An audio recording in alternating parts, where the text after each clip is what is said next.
Bwana awe nanyi.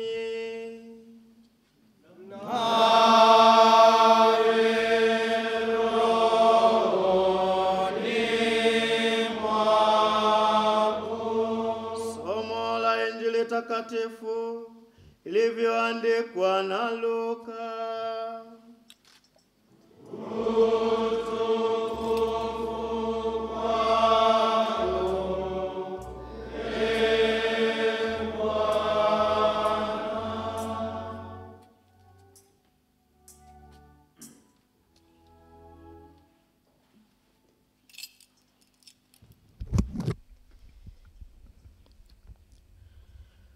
Sura ya 10 aya ya kwanza hadi ya 12.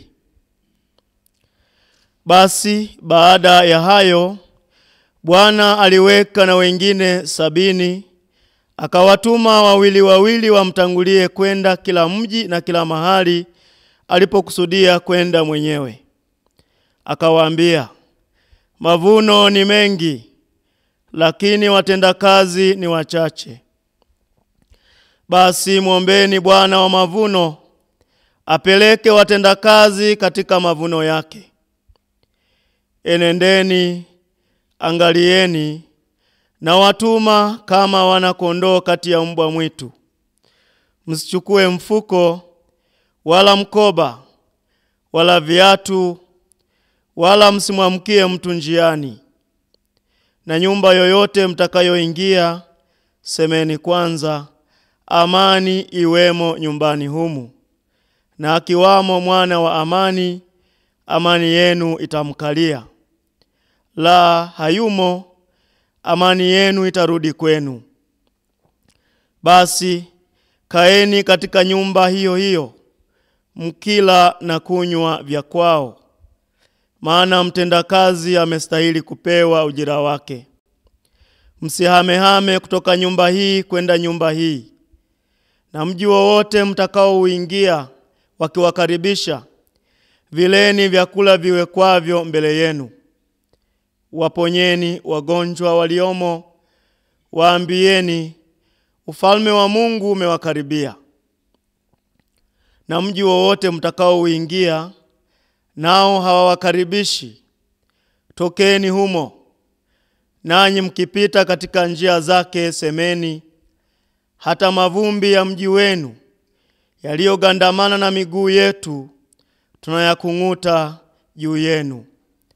Lakini jueni hili, ya kuwa ufalme wa Mungu umekaribia. Na waambia ya kwamba siku ile itakuwa rahisi zaidi Sodoma kuistahimili adhabu yake kuliko mji huo. Neno la Bwana.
Wapendwa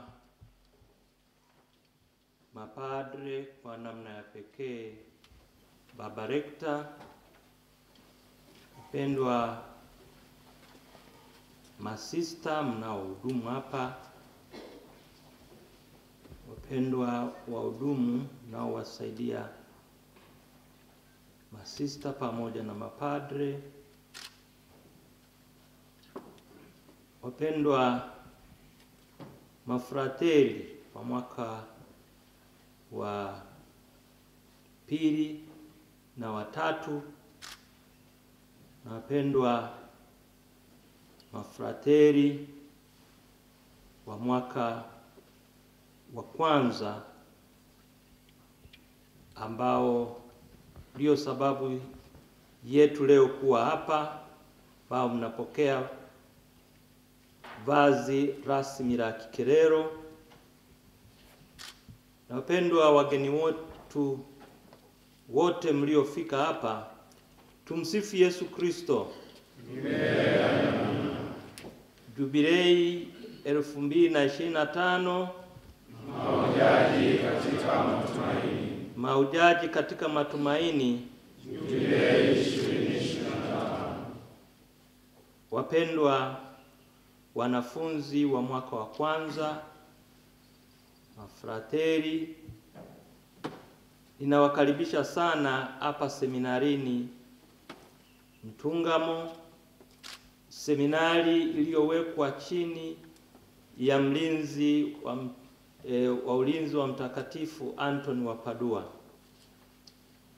Ninawakaribisha rasmi, mjiandae na baadaye muweze kutumwa kwenye shamba la Bwana wakati utakapofika. Mungu anawapenda, na ndiyo maana kwa kupitia maaskofu wenu na wakuu wa mashirika amewatuma kwenye kitalu hiki cha Mama Ntungamo ili mjiandae, baadaye aweze kuwatuma kama alivyowatuma tulivyosikia katika Injili ya Luka. Amewaambia mavuno ni mengi, lakini watendakazi ni wachache. Kwa hiyo nyie mnaanza safari ya kwenda kuwa wamojawapo wa watendaji katika shamba la Bwana, ili Bwana aweze kuwatuma na kuwapatia nafasi muweze kusaidia katika uinjilishaji. Wapendwa mafrateri wa mwaka wa kwanza, mmeteuliwa kama alivyoteuliwa Nabii Isaya. Aliitika wito na akakubali kutumwa. Nanyi Mungu amewaita kwa nafasi ya kwanza, na mmesema ndiyo. Kila mmoja amesema, ninaitika wito wako Bwana, nataka unitume. Ninawaomba katika maisha yenu ya hapa na maisha mengine mtakapokwenda kutoka seminari hii na kujiunga na seminari nyingine, ndiyo yenu iwe endelevu katika malezi. Isije ikafika wakati fulani ukasema, Bwana sitaki unitume, yaani ukakatisha ndiyo yako.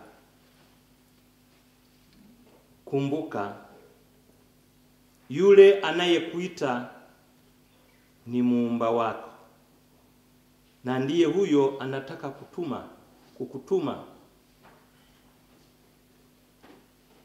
Hivyo tafakari na kujiuliza sana wakati uko safarini. Yule anayekuita ndiye mgawaji wa mapaji yote, ndiye ameshikilia uhai wako. Kwa hiyo kuwa makini katika kutafakari hayo ambayo umeishawahi kuyasikia na utaendelea kuyasikia, na leo umeyasikia. Ninawaombea kwa Mungu Bwana awasaidie muweze kubaki katika hiyo ndio, na simameni imara.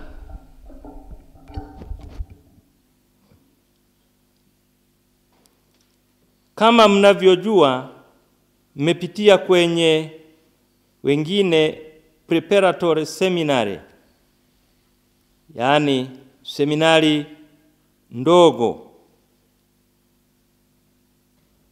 na wengine mmepitia seminari mbalimbali, au wengine mmetoka sehemu mbalimbali, labda mlishaenda vyuo vikuu. Kuna labda ambao umehitimu katika vyuo vikuu, na wengine labda mlishaanza kufanya kazi, lakini baadaye Bwana akakuita, na wewe kwa nafsi ya kwanza au kwa nafasi ya kwanza umesema ndio. Baadaye nina imani kama tulivyojiwekea kwenye taratibu zetu za Baraza la Maaskofu Katoliki Tanzania, ni kwamba wanafunzi wanaoingia seminari ya filosofia wawe wamepitia kwenye mwaka wa malezi ambao unaitwa preparatic year. Na imani wengi mmepitia, na wote labda mmepitia huko, na sasa mmekuja kwenye hiki kitalu cha kujifunza falsafa, philosophical studies. Kadiri ya taratibu za malezi, hiki kinaitwa discipleship stage. Nina imani watawaeleza wale wanaohusika kuambia discipleship stage ina maana ipi, lakini ndio umeingia kadiri ya utaratibu uliowekwa na ofisi ya Baba Mtakatifu katika kitabu cha Ratio Fundamentalis Institutionis Sacerdotales. Na mkisha toka hapa mtakwenda kwenye configuration au theological stage, na baadaye mtaenda kwenye vocation synthesis, mtaenda kwenye pastoral, na baadaye wazee wakisha sema huyu ameiva, ndo mtapokea daraja ya ushemasi, na baadaye daraja ya upadre. Wapendwa, nachukua nafasi hii kuwakaribisha kwenye ngazi hii ya discipleship stage. Karibuni sana.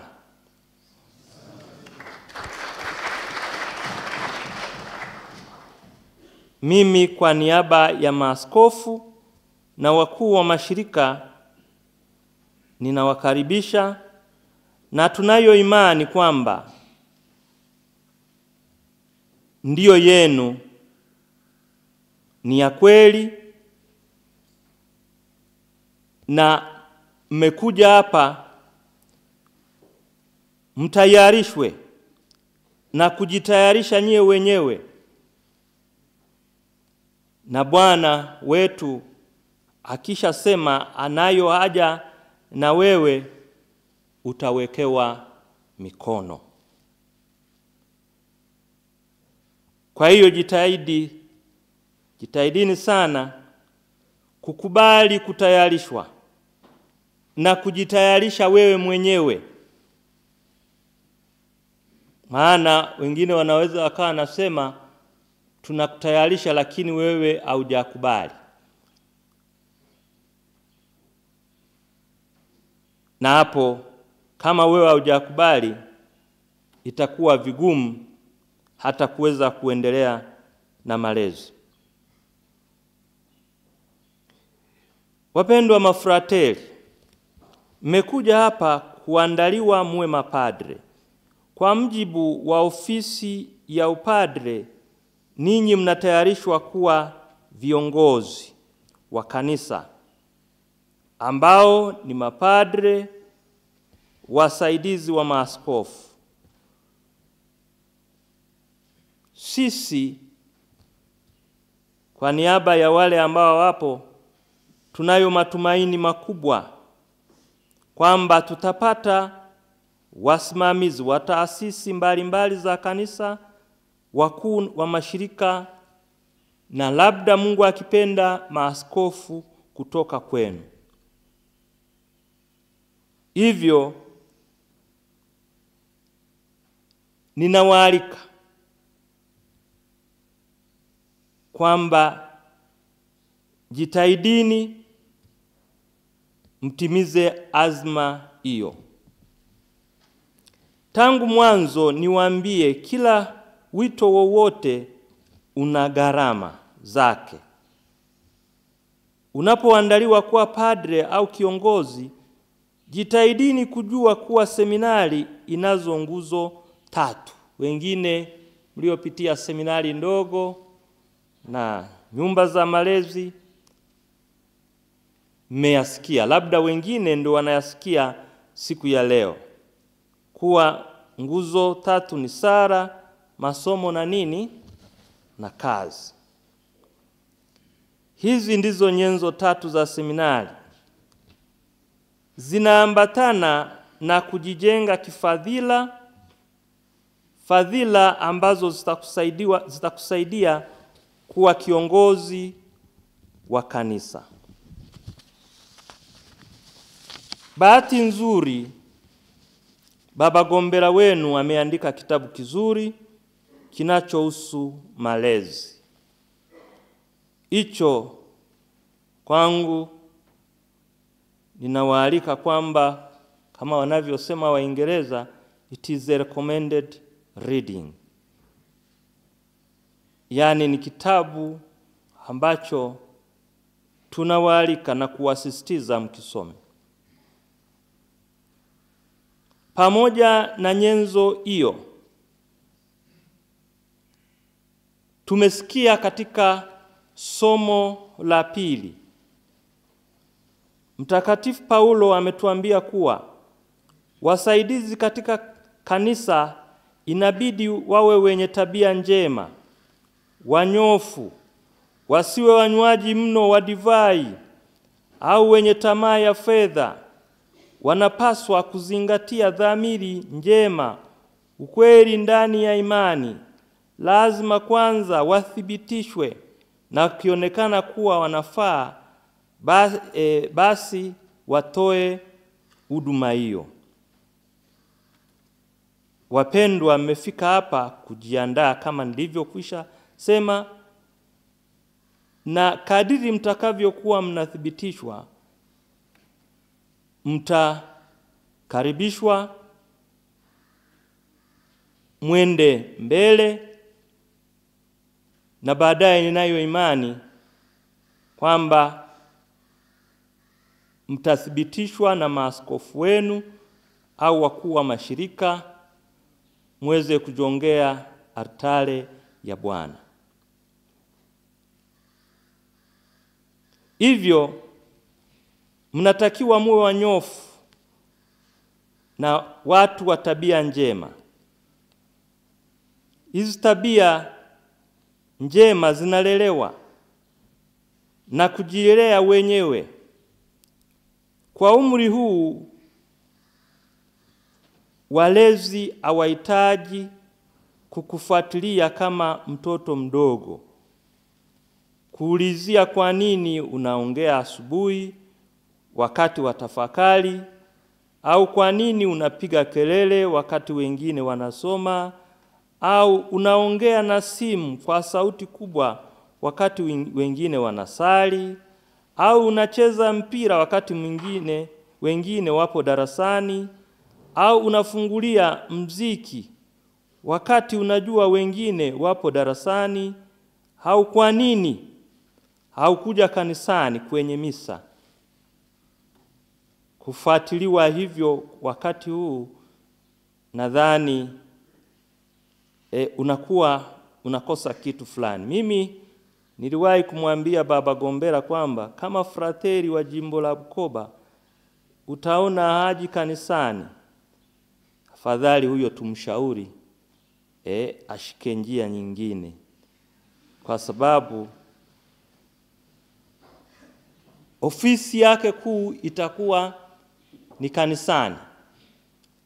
Sasa kama ameanza kuonyesha dalili kwamba ofisi hiyo haiwezi au haitendei haki, kwa nini tuendelee naye?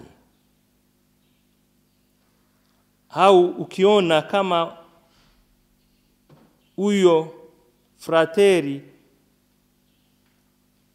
haendi au hahudhurii mazoezi ya kiroho, hahudhurii rozari takatifu na mazoezi mengine ya kiroho, inadhani huyo anakuwa analegalega. Ndio nasema kwamba sisi huku kwetu hata tufaa. Wapendwa walezi,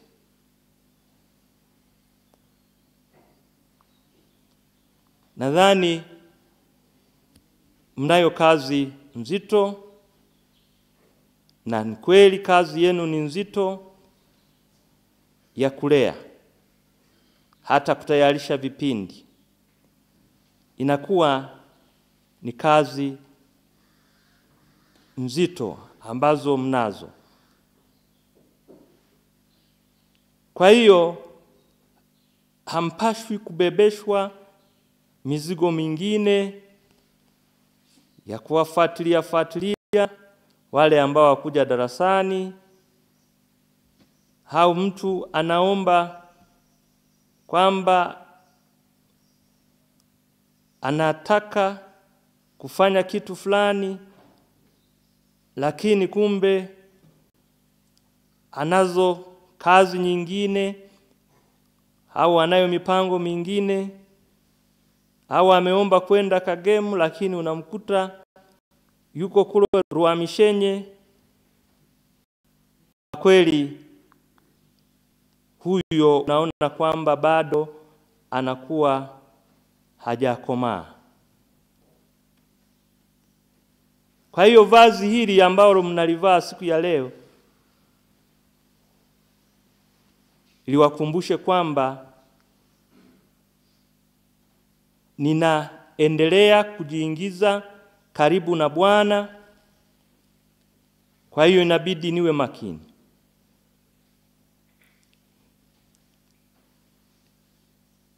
Nimefika hapa kwa nia moja ya kujiandaa kuwa makerero. Kwa hiyo hakikisha unajiandaa vizuri,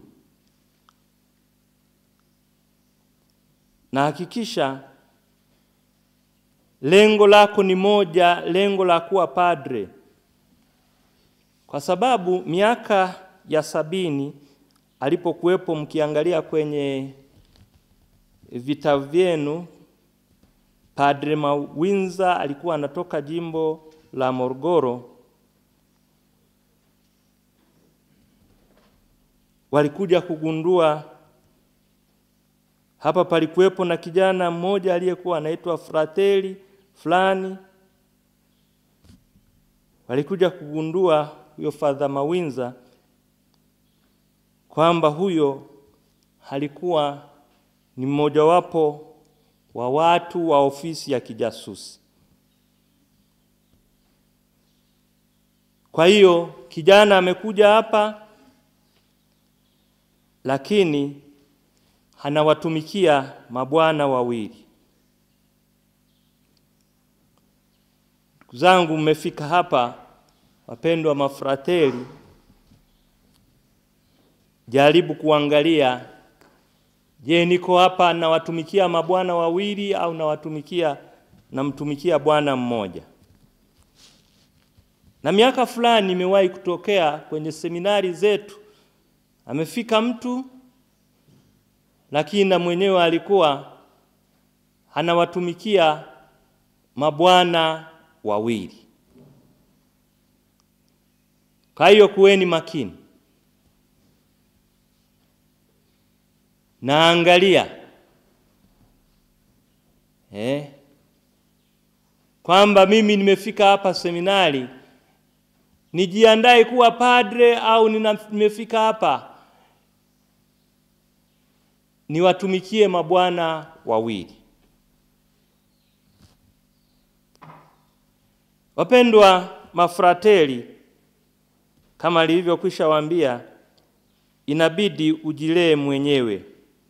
Maana ukiwa padre utapewa parokia na utaiongoza mwenyewe. Lakini kuna wakati mwingine inatokea maaskofu tunapokuwa tumekutana, mwingine anasema kwamba unatafuta mtu wa kushika nafasi fulani, unaangalia jimbo zima hampati. Na wakati mwingine unao baadhi ya mapadre, lakini unaona hawezi akashika taasisi yoyote, lakini amepita huku kwenye Kikaangio, Ntungamo, Segerea au Ntungamo, Kiparapara. Hii unaangalia, natazama, hata haweza kaendesha chekechea kwa sababu hajakomaa kifikra na kiutu. Unaangalia kila jumuiya anapopelekwa anakuwa hawezi akaishi katika hiyo jumuiya. Yaani anashindwa kufiti kwenye jumuiya yoyote. Kwa hiyo ndugu zangu, maandalizi ni sasa hivi.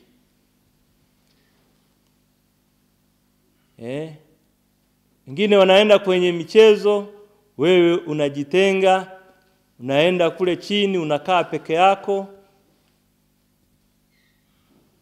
Wengine wanaenda vyama vya kitume, ingawa sasa hivi huwa tuna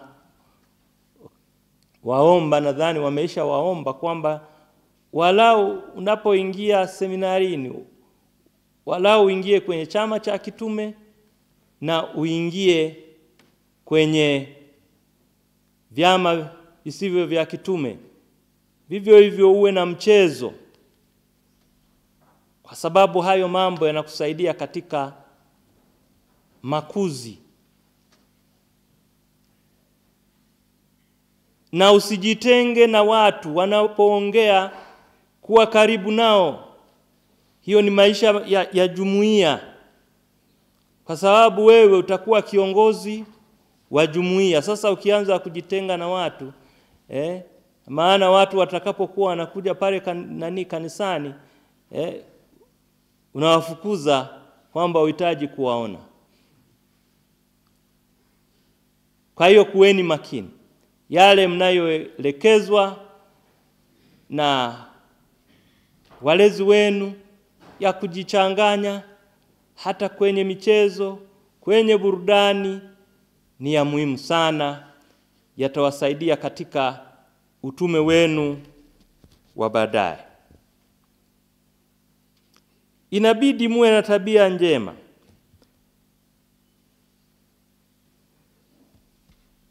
Na kujiunda kuwa na tabia hiyo, sio unafiki, kuishi kwa unafiki. Kwa sababu ukiishi kwa unafiki, ukisha pelekwa parokiani, ndiyo hao ambao nilikuwa nasema, anapelekwa kwenye jumuiya hiyo, hafai, unaona kwamba anapwaya. Apelekwa sehemu fulani, unaona anapwaya. Inakumbuka askofu mmoja wa Ujerumani alikuwa ananiambia, alikuwa anamuuliza, padri yule anaendeleaje? Akasema yule alishindwa kabisa kabisa parokiani, kila jumuiya nilipokuwa nampeleka alishindwa. Kwa hiyo sasa hivi nimempeleka, labda nimemjaribu kwenye awe chaplain wa majeshi, nione kama huko labda anaweza akafaa, kwa sababu ameshindwa kuishi na nani? Na watu. Kila mara anagombana, kila sehemu anapokwenda ni mchokozi, na anaona watu ndio wana makosa. Kwa hiyo askofu akasema labda nimpeleke kwenye majeshi huko, ndipo ataweza labda kushika silaha huko. Wapendwa mafrateli, jile na kukubali kulelewa na ili ukomae kifikra. Unaweza na utajifunza filosofia.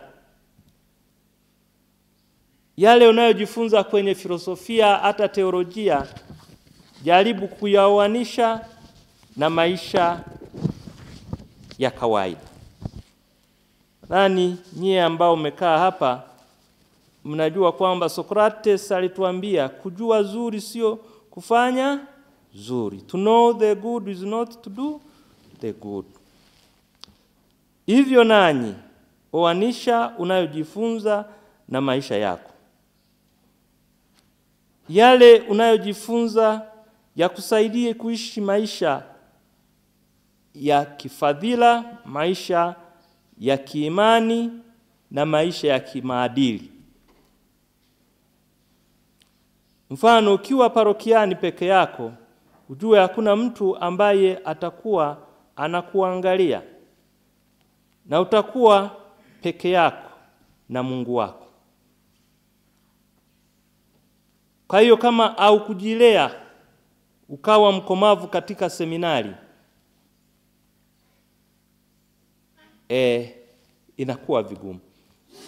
Kwa sababu ya uhaba wa mapadri sehemu nyingine, unakuta unapopadrishwa siku hiyo wanakuteua uwe paroko sehemu fulani. Kama ukujilea vizuri, ukawekwa kwenye mwanga huo, nadhani wale waliojifunza Allegory of the Cave mnafahamu kabisa. Kwamba wale walipotoka kwenye nini, kwenye shimo wakapelekwa kwenye mwanga, wakaanza mabishano makali. Sasa na wewe ndivyo itakavyofanya nini? Itakavyotokea. Wakisha kuweka kwenye peke yako pale, unaweka kwenye mwanga, yale uliokuwa unaficha yaweze yakafichika tena, wanayafahamu watu, basi unakuwa kioja. Na wakati wenu au wakati wetu wa sasa hivi, mitandao, baadaye wataanza kuandika kwenye mitandao, baadaye unasema wanakuonea, lakini wameyaona. Ni wazi, sio yote yanayoandika kwenye mitandao ni kweli, lakini kama au kujilea vizuri yale ambayo tumeonywa na Paulo kwenye somo la pili, utakuwa wa kushangaza. Jitahidini sana kuanza kuishi maisha ya useja. Upadre unakudai kuwa mwaminifu wa hilo. Sasa utakapokuwa padre, utakabidhiwa parokia, waamini wote, wake kwa waume, na wengine mtakuwa machaplaini wa mabikira. Kwa hiyo uwe mwangalifu sana. Tangia sasa hivi lazima tuwaambie ukweli. Uwe mwangalifu. Usipokuwa mwangalifu utakuwa kioja. Na sisi kwenye sheria kwa mfano za chaplains wanasema ukimuona padri ameanza kula kwenye kondoo yake huko, kwenye kondoo wake, harakisha muondoe haraka. Ninawaambia mnacheka, lakini ndiyo ilivyo sheria ya kanisa. Harakisha, yani hata 24 hours isipite. Mpatie kibano cha haraka haraka. Sasa nawaambia mnacheka, lakini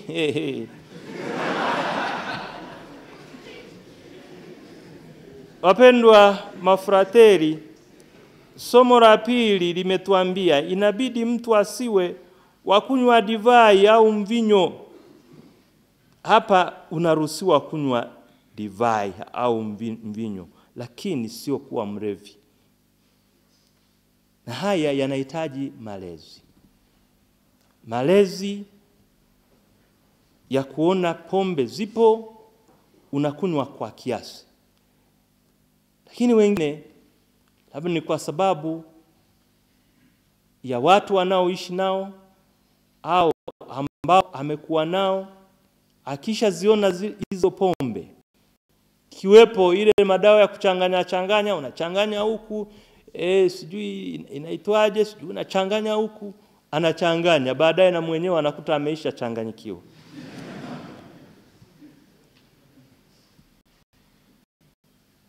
Kwa hiyo tangia sasa jiree, kunywa kwa kiasi.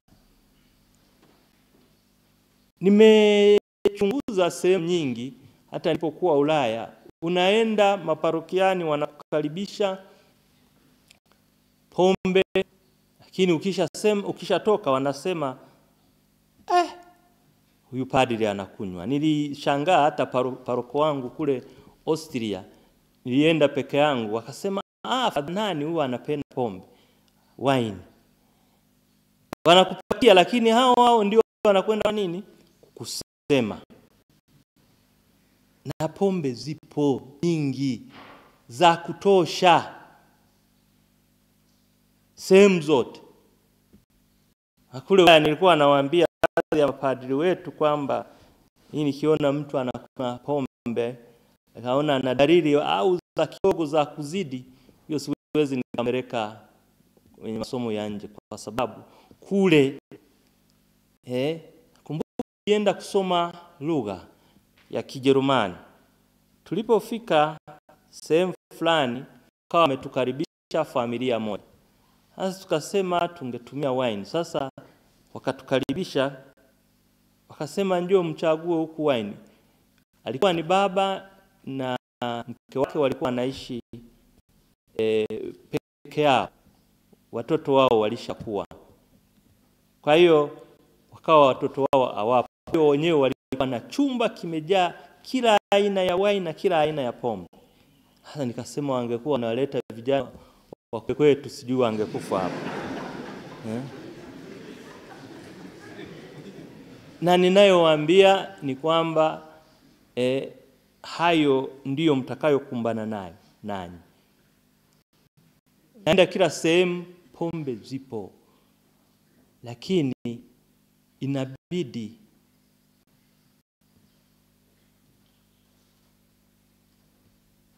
ujitahidi kujikontrol, kujiheshimu. Hini wengine asiyejiheshimu anaanza kunywa na analala pale, ana misa kesho, anaenda kusali akiwa hivyo hivyo. Ni mambo ya ajabu. Wakristo unashangaa, imetokea sehemu, baadhi ya sehemu imetokea hivyo. Wengine waamini, wengine wanaamua kuondoka. Hayo Baba Rekta, watu wanaokunywa pombe muangalie sana. Hii nimeisha sema, anayekunywa pombe hatapita kwangu. Yaani anayekunywa pombe kuzidisha, sio yule kila mtu kwa sababu hata na Paulo anamwambia Timotheo, kunywa pombe kwa ajili ya nini? Ya afya yako. Sasa Sasa mimi nitakukataza? Hata Paulo alisema mimi nitakukataza. Lakini yule anayezidisha huyo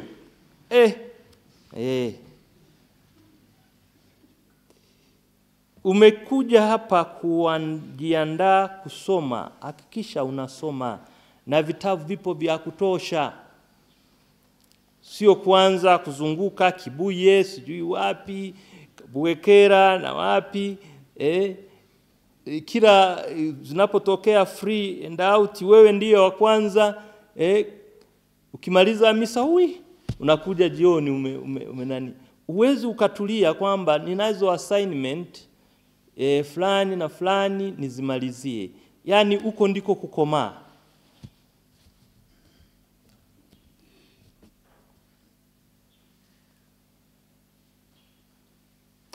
Jitahidini kuwa watii.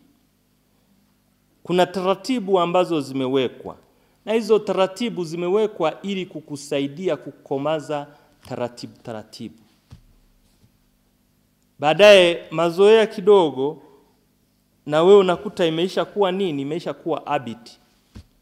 Sasa sio kujenga mazoea na baadaye inaingia kwenye mabaya. Mazuri ndiyo fadhila ndiyo ujaribu kufanya nini? Kuzoea alafu na kuyafanyia kazi hayo. Inawaomba pia mjire katika kauli na lugha mnazozitoa. Siku hizi na nyie mtakuwa mashahidi, mnaona tuko kwenye mitandao. Kiongozi wa kisiasa anataja hili, kesha anawaambia lile, yaani moja wakati mwingine anaigeuza kuwa nini? Mbili, kitu ambacho hakiwezekani. Moja haiwezi kawa mbili. Sasa tunawasuta hawa viongozi wa kisiasa kwa sababu ya kuwa illogical na inconsistent.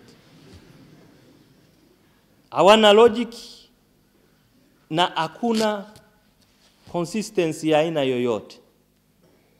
Lakini hata na sisi tunaojiandaa kuwa viongozi inabidi hilo tuliangalie. Hayo unayoyasikia yanasemwa kule, sisi mekuja mafrateli hapa kujiandaa kuwa mapadre,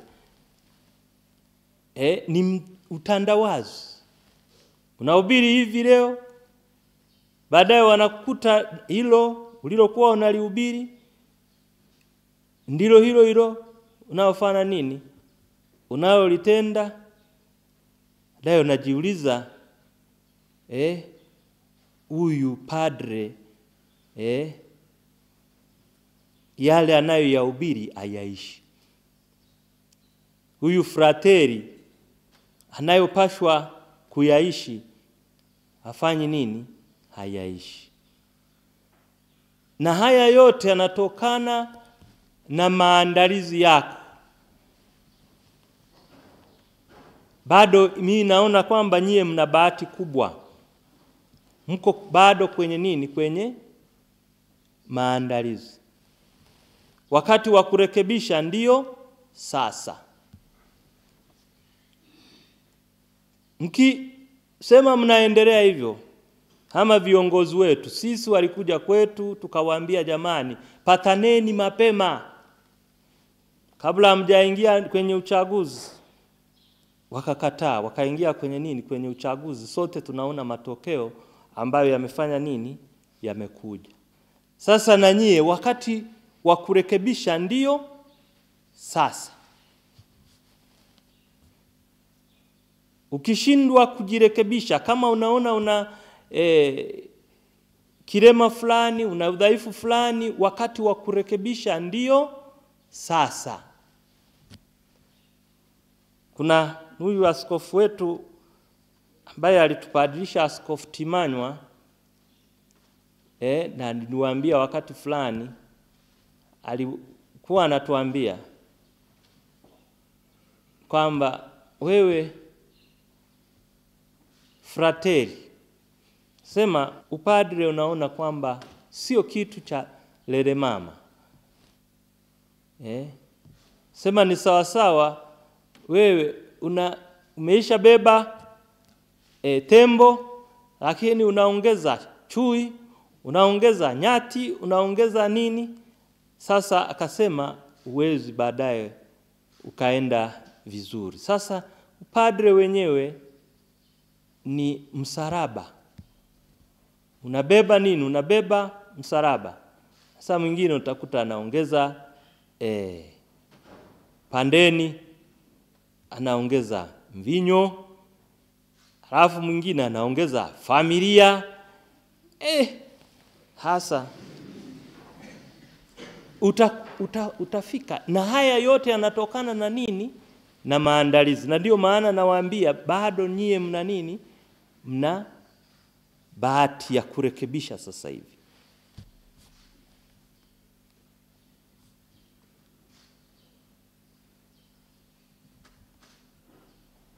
Leo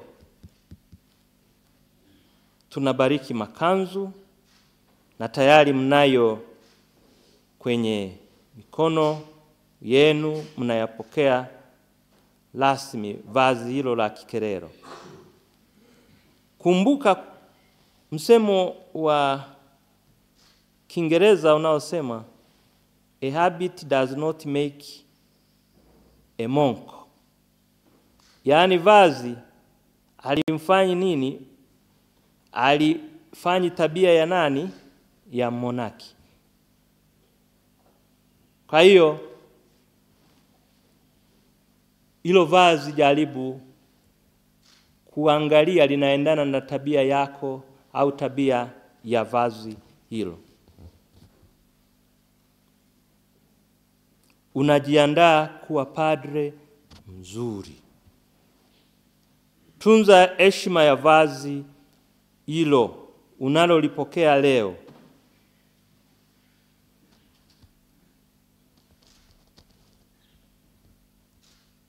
Watu wasije wakakuta na vazi hilo halafu wakashangaa huyu alilivaa namna gani. Tuombe Mwenyezi Mungu awasaidie katika kulitunza vazi hilo na kufuata taratibu unazoelekezwa na sheria za kanisa ambazo zimewekwa na makuzi yote ambayo yamewekwa. Muombe kwa namna ya pekee Mtakatifu Antoni wa Padua, mlinzi wa seminari yetu, aendelee kuwasaidia, atembee nanyi na awaombee kwa Mungu kama yeye alivyokuwa mtu ambaye alikuwa makini, na nyie awaombee kama alivyo muombezi wa watu wengi.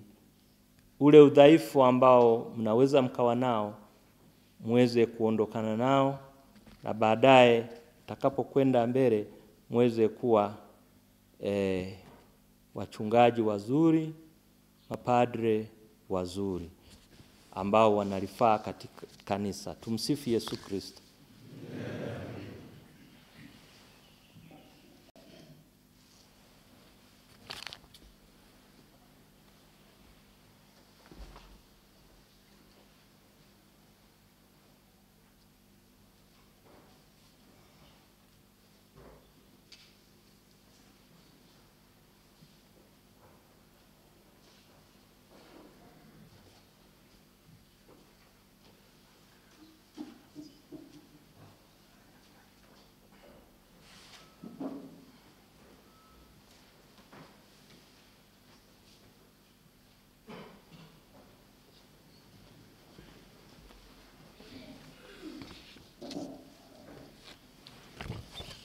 Na sasa tutaanza ibada fupi kwa ajili ya wale watakaopokea vazi la kiklero, na hivi nitawaita majina yao, kila mmoja ataitika na kusema nipo.